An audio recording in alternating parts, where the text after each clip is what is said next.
Hola and hello YouTube. My name is Steve Spanish. Welcome to my channel and welcome to this video. In this video, I'll be discussing my experience and my opinions regarding the University of Arizona Continuing and Professional Education Spanish/English Translation Certificate Program. Before I begin, I want to provide a little linguistic background information about myself and a disclaimer. So first, some linguistic background information about myself. I speak English as a native language, and I speak Spanish as a foreign language. I was born, raised, and educated in the United States. I studied Spanish throughout high school and college, and have continued studying the language independently after graduating college. Prior to this program, I never studied abroad in a Spanish-speaking country. However, during the program, I did spend a week in Mexico and 12 weeks in Spain. I'm providing this background information because I know it's important to a lot of people. I know there are some native English speakers who are interested in this program, but they're worried about their level of Spanish, especially because in this program, students will be translating more from English to Spanish versus from Spanish to English. Also, in my experience, the students in the program tended to be native Spanish speakers more often than native English speakers, but this does vary from course to course. By the way, just an FYI, the type of Spanish that you'll be encountering in this program will be more so Mexican Spanish. Of course, you'll encounter other varieties of Spanish, but Mexican Spanish is very prevalent throughout this program. I think that's partly because the program is based in Arizona, and the Spanish that is spoken in Arizona has a strong Mexican influence. So I say all of this to say that I understand, I get it, because I was that person too. But please know that the people who review your application and your entrance exam are only interested in your writing and reading abilities for this program. Your speaking and listening comprehension skills and abilities are irrelevant to the program. After all, this is a translation program, not an interpretation program. I say all of this to let you know the perspective that I'm coming from. Nevertheless, this video can still be helpful to anyone interested in the program regardless of his or her linguistic background and regardless if he or she is a prospective in-state, out-of-state, or international student. I also want to give a brief disclaimer. I started this program in August 2022, and I completed it in August 2023. So everything that I say and speak about in this video is either based on that time frame or based on the time I'm making this video. Also, I do not work for the University of Arizona or any of its affiliates. The University of Arizona is not paying me to make this video. I do not claim to be an expert in determining the quality of translation programs. This is simply my opinion based on my experience in the program. Now that we got all of that out of the way, let's begin. So first, let's talk about the cost of the program, because this can be an easy deal breaker for people. So as of the time I'm making this video, the program costs $2,475 in total. Everybody pays the same price, whether he or she is an out-of-state student, an in-state student, or an international student. By the way, just an FYI, students in this program are not considered University of Arizona students. Students in this program are a part of the University of Arizona Continuing and Professional Education Program, which is separate from the University of Arizona. Here's a little more information about the cost of the program. So, the cost of the program divides into 3 courses, which equals $825 per course. There are payment plans and financial aid options available, but I don't know much about them because I didn't use them. But I do know that you pay as you go, so you don't have to pay the entire price up front, whether you use a payment plan or not. You'll just pay $825 per course when it's time to take that course. So again, you pay as you go instead of paying the total cost up front. Also, no matter how you pay, the payment is due in full by 10 days before the course begins, and refunds must be requested no later than 10 days before the course begins. Also, something else I want to highlight right quick. From time to time, you'll see the following message.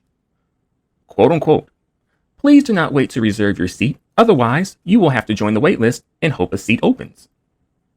Again, you'll run across this type of talk from time to time. In my personal off-the-record opinion, I think that it's a scare tactic they use to get you to pay and register early so that they have a better idea of how many people will be participating in the course. Nevertheless, I just ended up registering early for all my courses, just in case it might not be a scare tactic, and also to take advantage of the early bird special price. I haven't seen them really advertise this publicly, but there is an early bird special for those who pay no later than 1 month in advance. So instead of paying $825 per course, you'll end up paying $800 per course. Thus, the total cost of the program will be $2,400 instead of $2,475. A penny saved is a penny earned. Isn't that how the saying goes? Next, I want to talk about the time commitment needed to successfully complete this program, because it's a really important factor that you need to be aware of before committing to this program, or any program really. So the frequently asked questions section on the program's website presents the following question: how much time per week should I expect to spend in this class? And the website presents the following answer: depending on how many classes you are taking, you will have work every week for each class. Expect to spend between 5 to 8 hours a week on each class, depending on the assignment and your level of skill/interest. And I agree with this answer because that was my experience.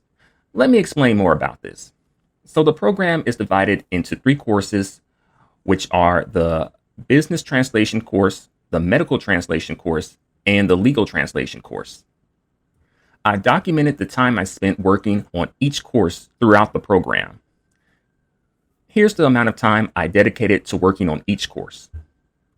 So for the business translation course, I spent a total of approximately 101 hours over the course of 16 weeks, which averages out to approximately 6 hours and 31 minutes a week. For the medical translation course, I spent a total of approximately 108 hours over the course of 16 weeks, which averages out to approximately 6 hours and 45 minutes a week. For the legal translation course, I spent a total of approximately 76 hours over the course of 16 weeks, which averages out to approximately 4 hours and 45 minutes a week. So the grand total of time that I dedicated to this program is approximately 285 hours. So 285 hours divided over 48 weeks equals approximately 5 hours and 56 minutes per week. In my personal opinion, 5 to 8 hours a week is a good estimate of the time that you'll need to dedicate to the program. Here's a simple but great tip when it comes to this program and time management. Do your assignments in advance. In my experience with the program, many, if not all, of the assignments for the semester were given to us in advance at the beginning of each course. This really helped me out, especially when I traveled abroad to Spain in the summer during the legal translation course, which was my last course, by the way. I was able to complete many of my assignments in advance so that I could have more time for other activities and obligations outside of the program. Although there was one professor who said that we shouldn't do the assignments in advance, just one professor. I don't remember the rationale behind that, though. I thought that was why the professors gave us the assignments in advance. Needless to say, time management is very important. And if you mismanage your time regarding this program, you can and probably will fall behind. And I'll give a quick story about this. So, I traveled to Mexico around the beginning of January during the medical translation course. The course had just begun, but I didn't feel like doing any work because I was on vacation and also because I was still in holiday mode, even though winter break had just ended. So I procrastinated and kept putting off doing the work. However, I did luck out because the system that we use, the D2L system, which I'll speak on later in this video, was having some technical difficulties, some technical issues. So the professor gave us another week to do the assignment. This was great, but now I had to do the work for the week that I procrastinated, and I had to do the work for the following week.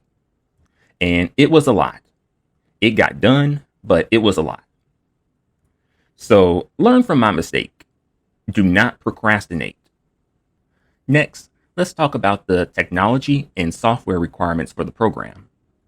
Thankfully, there aren't any major technology and software requirements for this program. However, you will of course need a standard desktop PC or laptop with internet access that has Microsoft Word, Microsoft PowerPoint, and Adobe Acrobat Reader.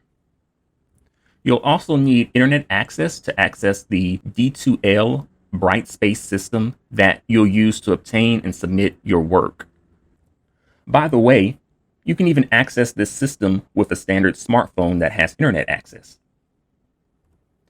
So you'll need Microsoft Word for your pre-translation exercises, translation assignments, group summaries, midterm translation exams, and final translation exams.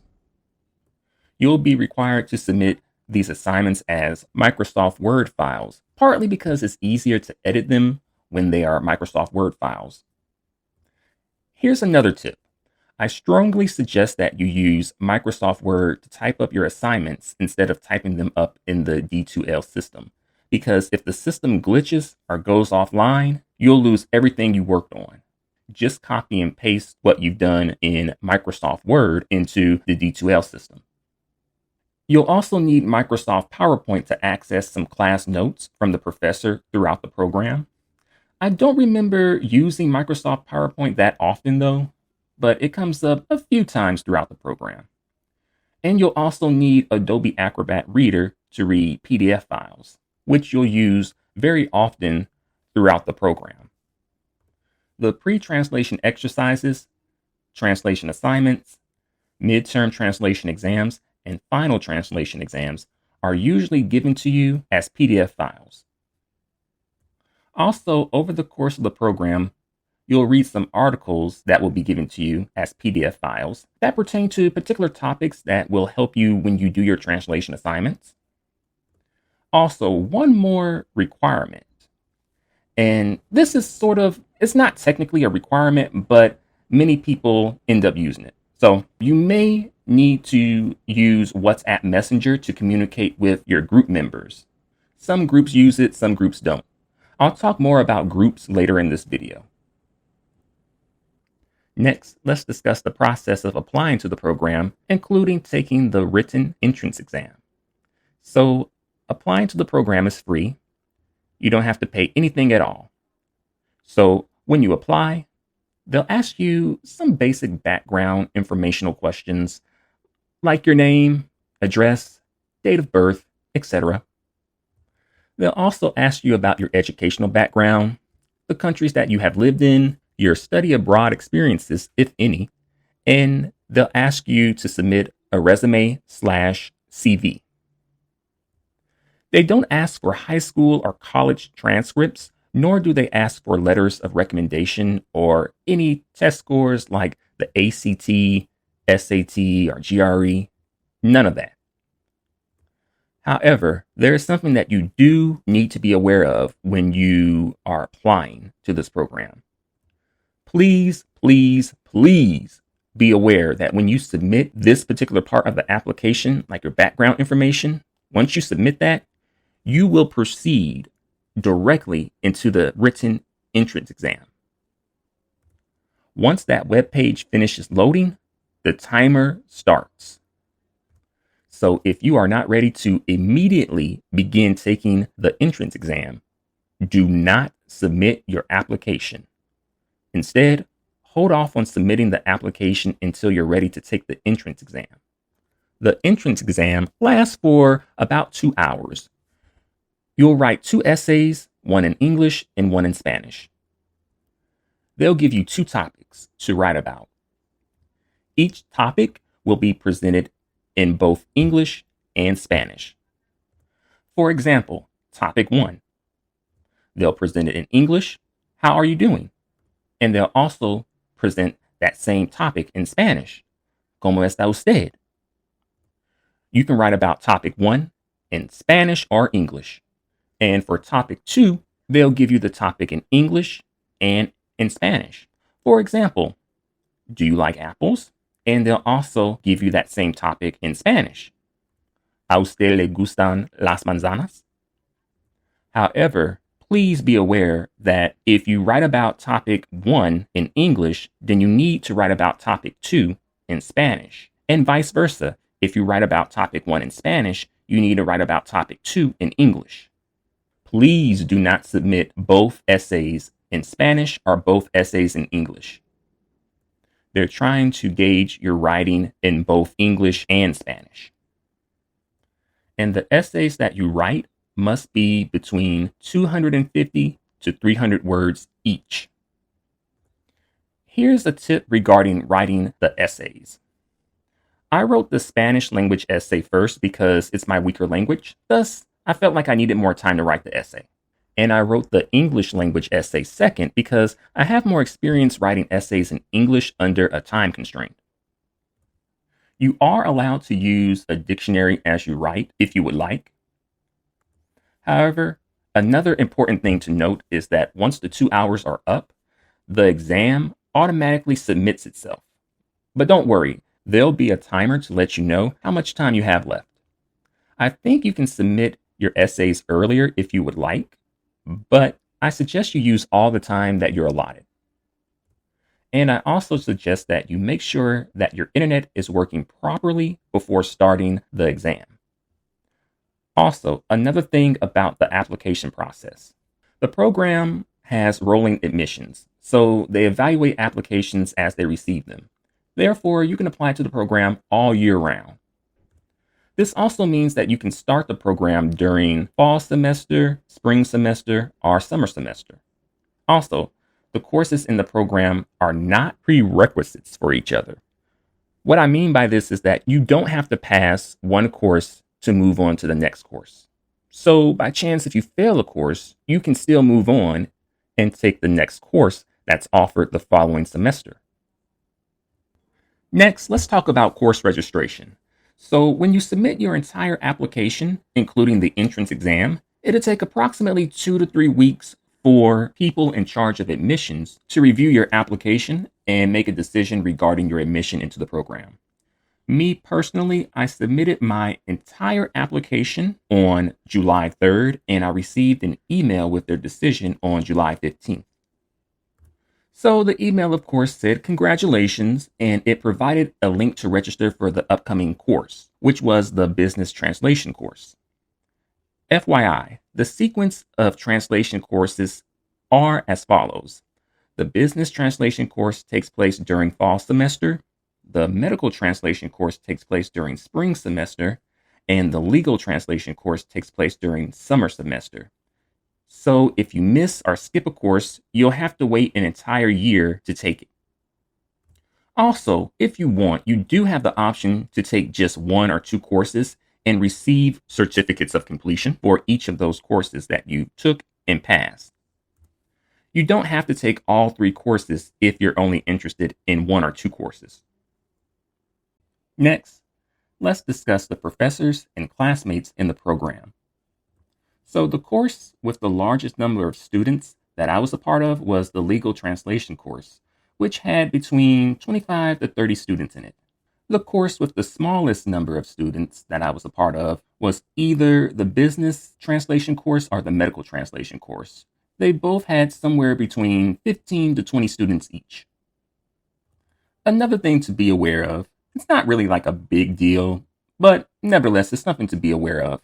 More than likely, there'll be more than one course section taking place at the same time. Normally, you wouldn't know this in standard higher education programs because you typically have to select the course section that you want based on the time and dates that work for your schedule. But since the courses and class sessions within the courses are asynchronous, meaning that they are not live class sessions that take place at specific times, they just automatically put you into a course section. Another interesting note about the program is that it seems to have more female students than male students based on the names of the students. The professors that I had were all native speakers of Spanish from different countries in Latin America. One professor was from Uruguay, one professor was from Colombia, and the other professor was from Costa Rica. In each of the 3 courses, you and your classmates will be divided into groups. A group typically has about 4 to 5 students each, based on my experience, but this does depend on the number of students in the course. When I took the business translation course and the medical translation course, my groups consisted of 5 students each, including myself. However, when I took the legal translation course, my group ended up consisting of 3 students, including myself. Originally, it was supposed to be 5 or 6 students, including myself, but about half the group withdrew from the course during the first week.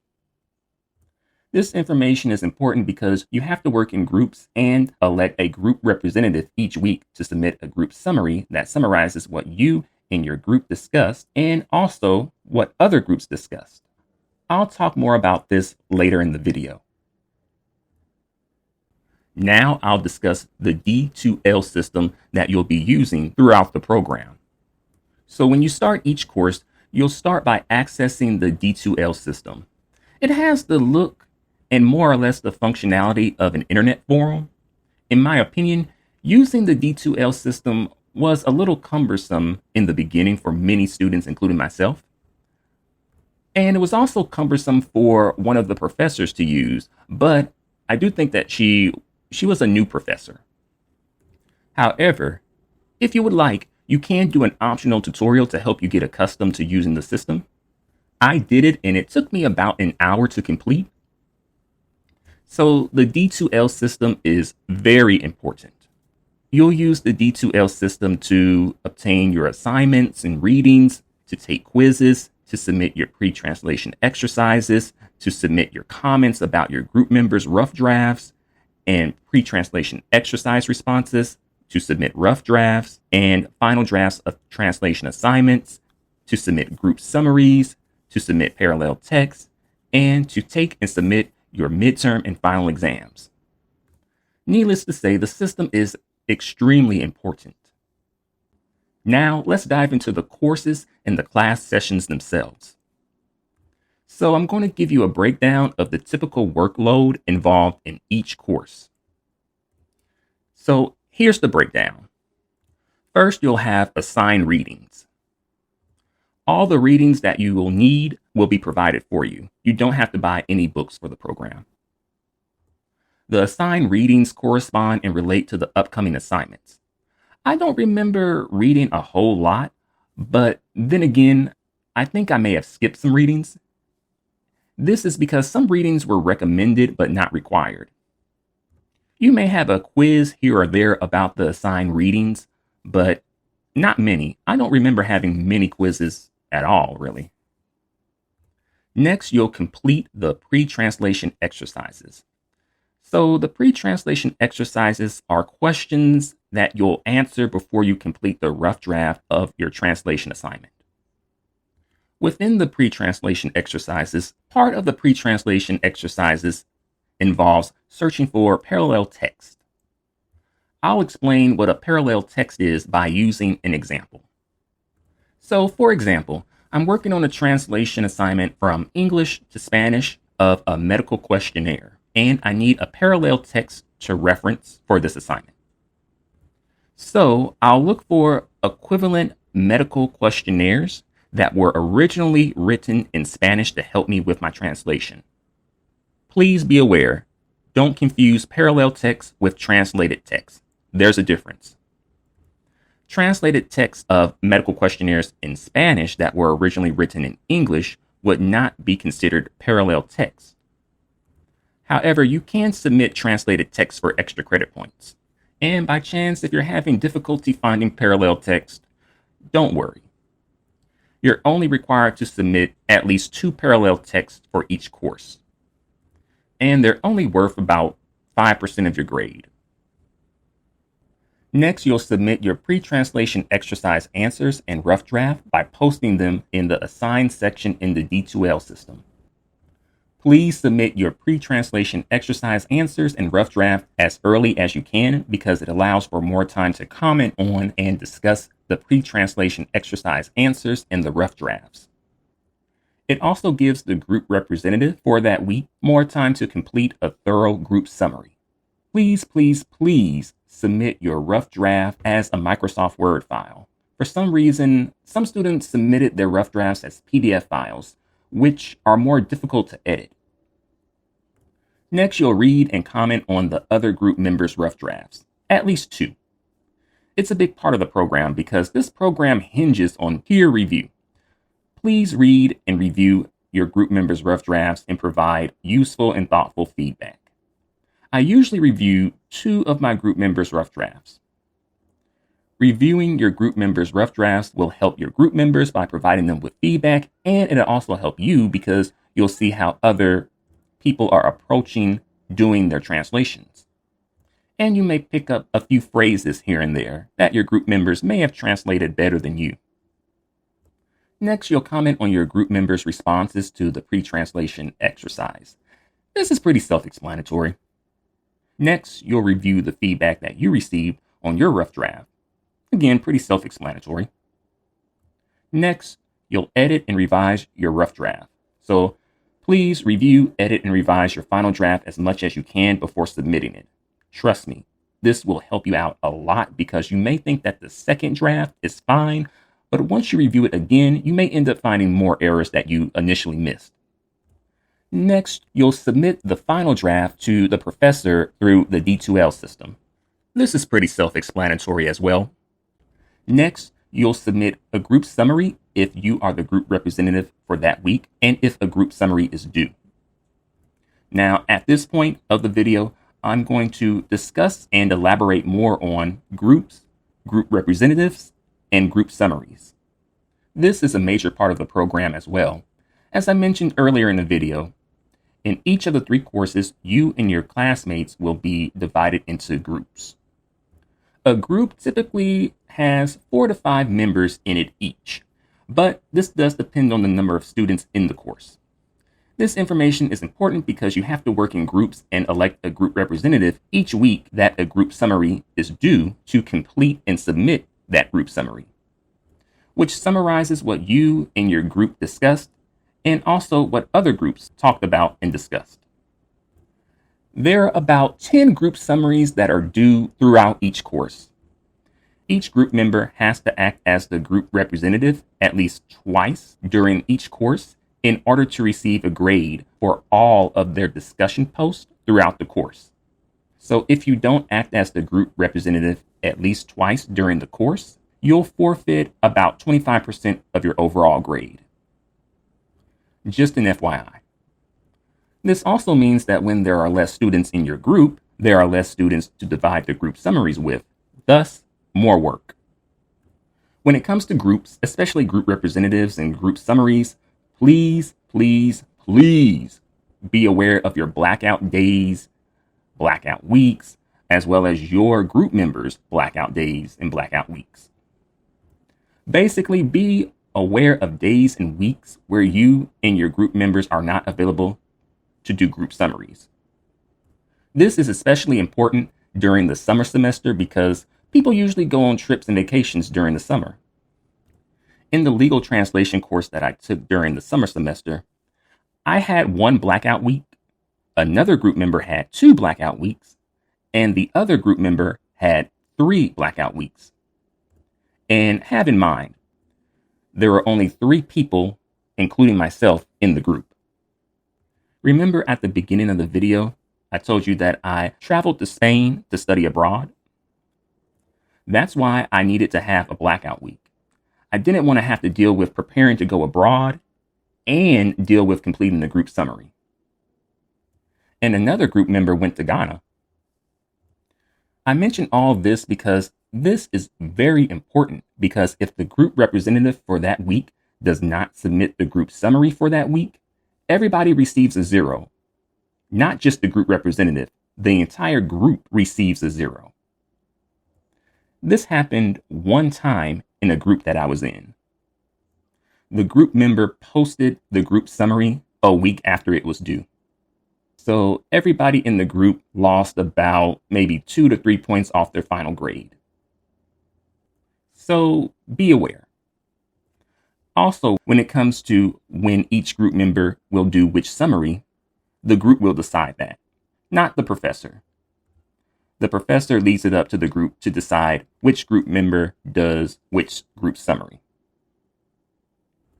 You'll repeat the entire work pattern that I mentioned throughout the course. And of course, throughout the course, you'll have a midterm translation exam and a final translation exam.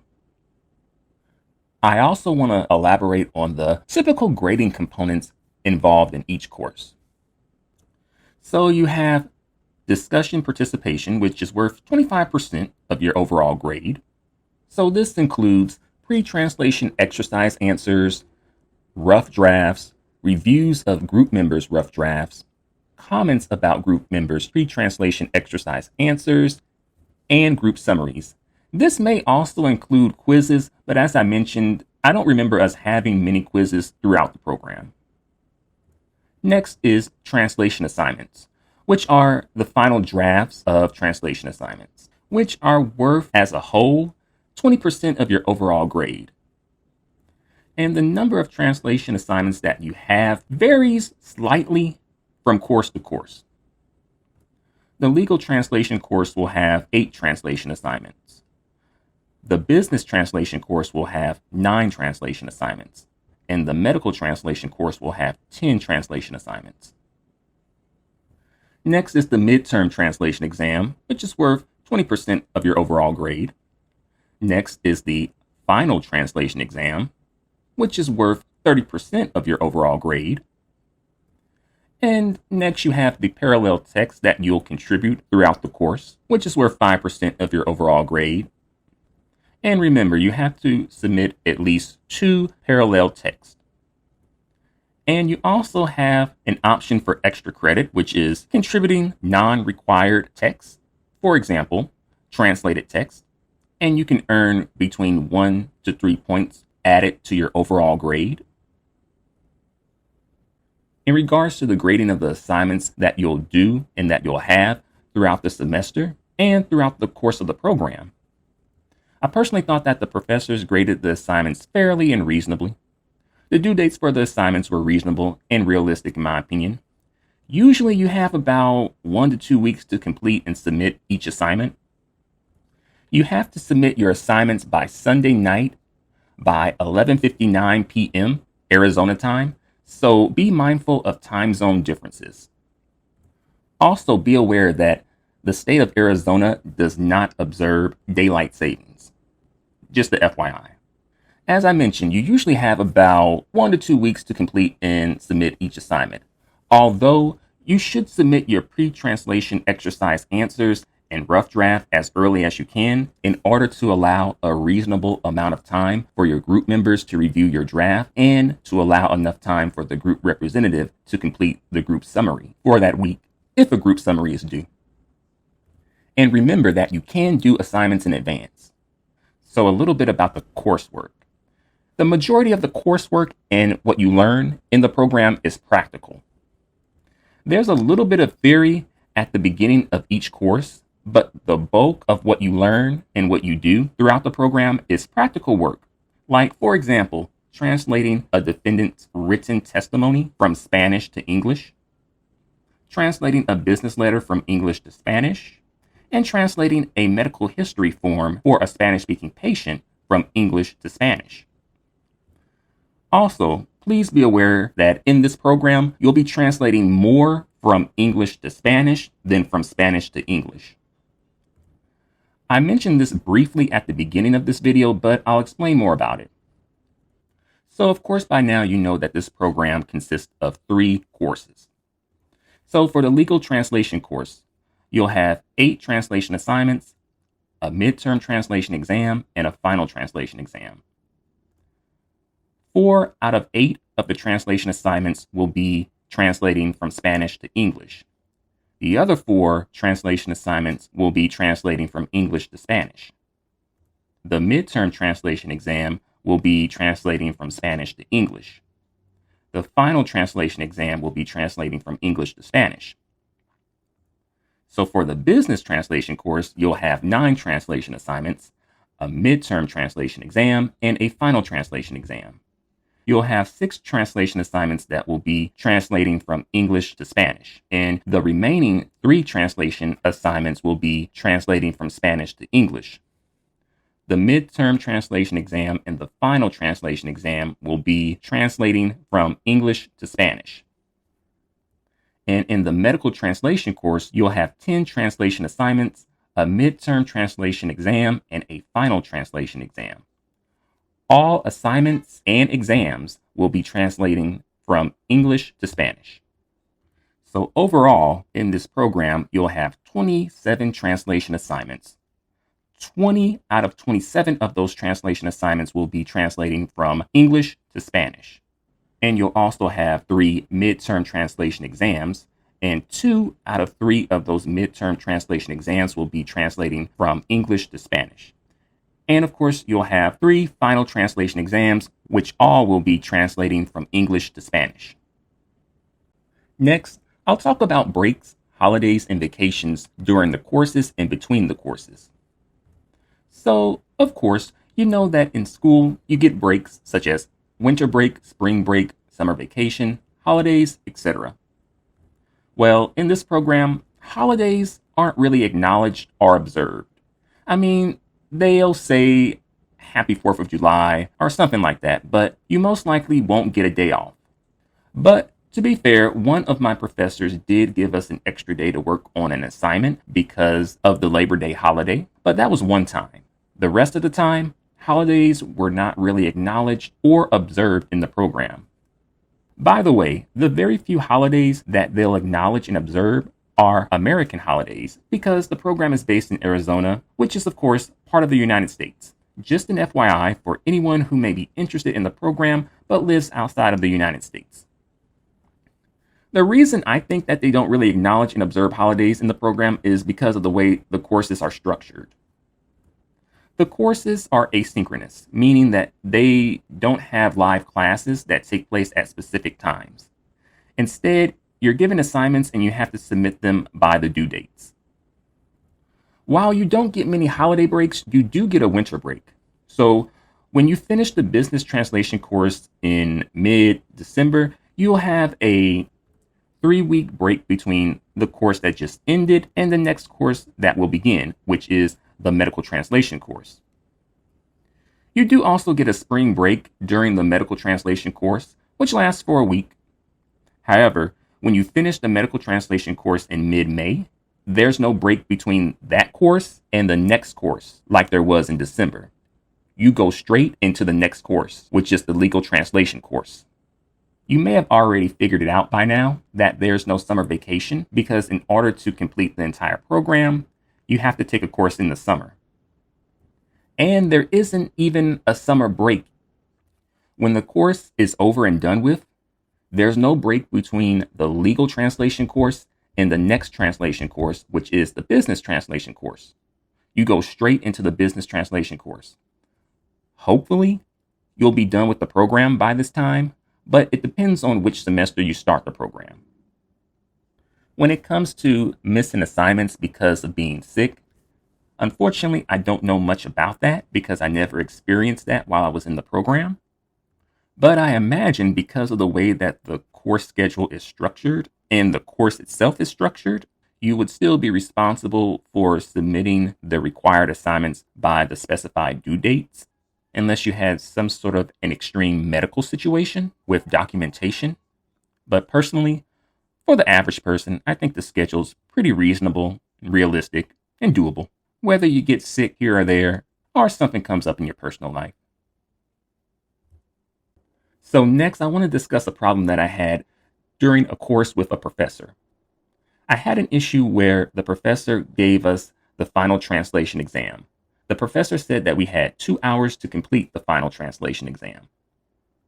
But when I started the final translation exam, I noticed that there wasn't a timer like there was when we took the midterm translation exam.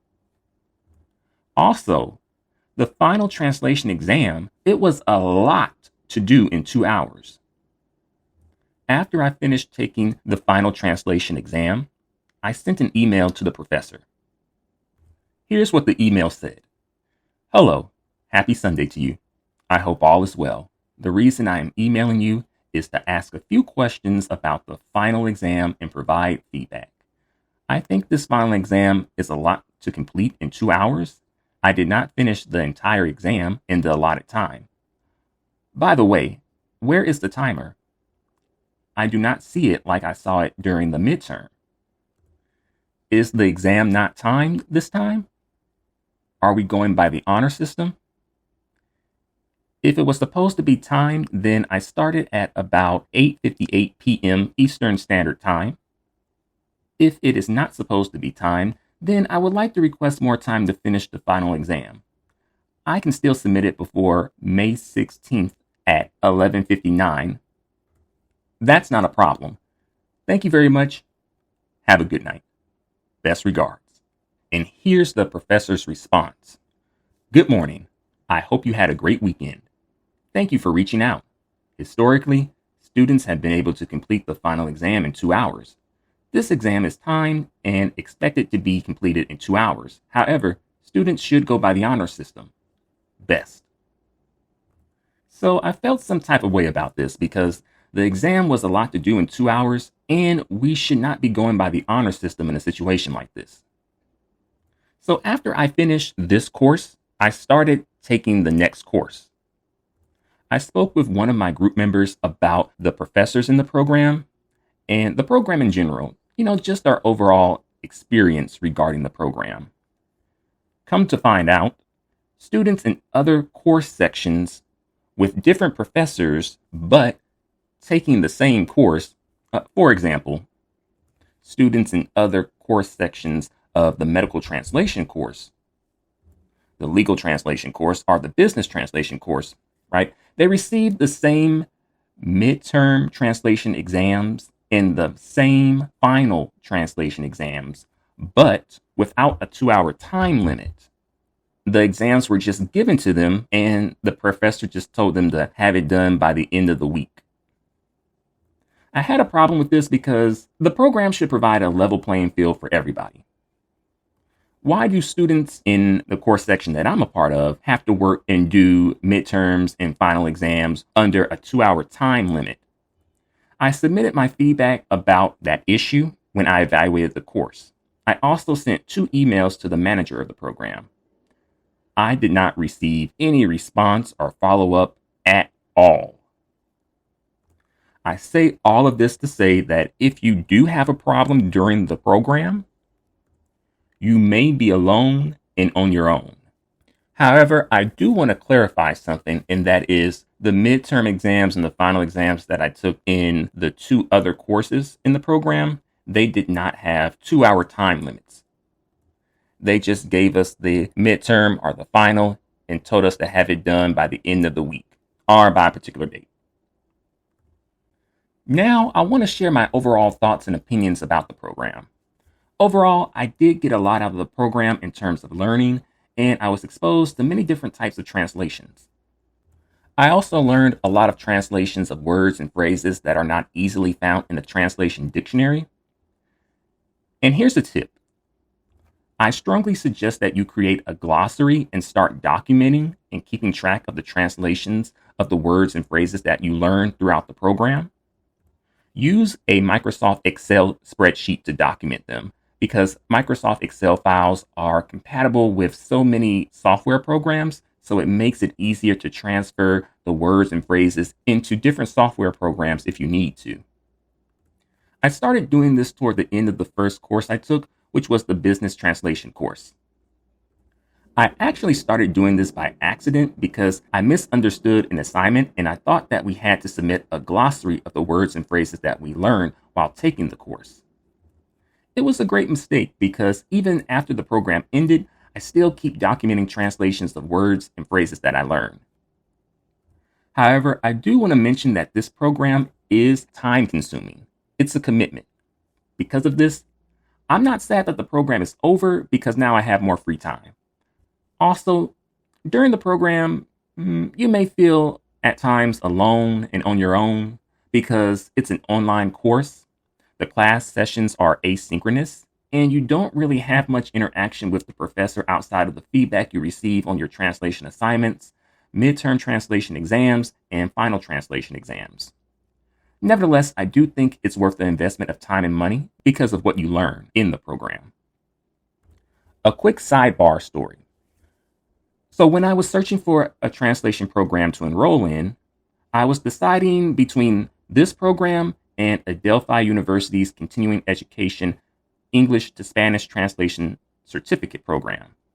I chose this program because it was a little less expensive and they do Spanish to English translations as well as English to Spanish translations, while Adelphi's program only did English to Spanish translations. So I thought that this program would be a little easier for me. However, now I think that Adelphi University no longer offers their program because I can't find any information about it on their website. So it turns out that I made the right decision. After all, having a certificate from a defunct program doesn't really hold much weight. Before I bring this video to a close, I do want to give my thoughts about the Spanish/English Interpreting Certificate program that the University of Arizona Continuing and Professional Education program has started offering. Think of this section as bonus content for getting this far in the video. So before I give my thoughts, I'll give a disclaimer. I have not participated in the program, but I do want to provide you with something to think about and to have in mind if you are interested in participating in the program. This is just my opinion based on what I have researched. So, of course, you may or may not know, but the University of Arizona Continuing and Professional Education Program Department recently added a Spanish/English Interpretation Certificate program. The program is comprised of 3 courses, which include medical interpreting, legal interpreting, and education interpreting.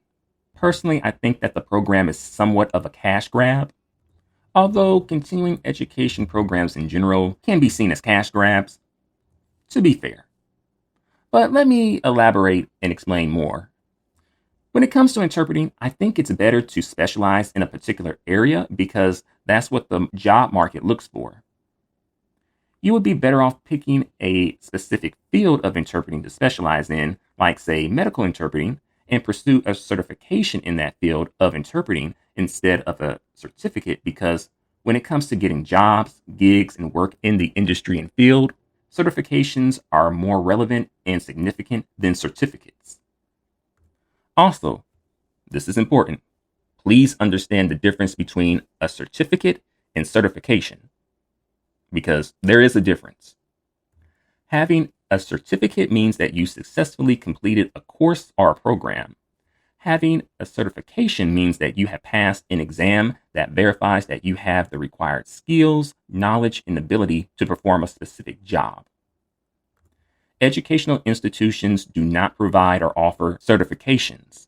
However, I will mention that you may be able to take 1 or 2 of these courses to satisfy a continuing education requirement that is usually needed to renew certifications. Just something to think about if you're interested in the interpretation certificate program. Well, we've come to the end of the video. Thank you very much for watching. If you enjoyed it and want to see more content like this, please show your support by liking this video, leaving a comment, and subscribing to my channel. It helps to push the video and my channel in the algorithm. Also, if you have any questions, please post them in the comment section below and I'll do my best to answer them. If you have a question about something that I specifically said in the video, please provide a timestamp where I specifically said it. It makes it much easier to provide an accurate response to your question. Again, thank you very much for watching. Nos vemos pronto.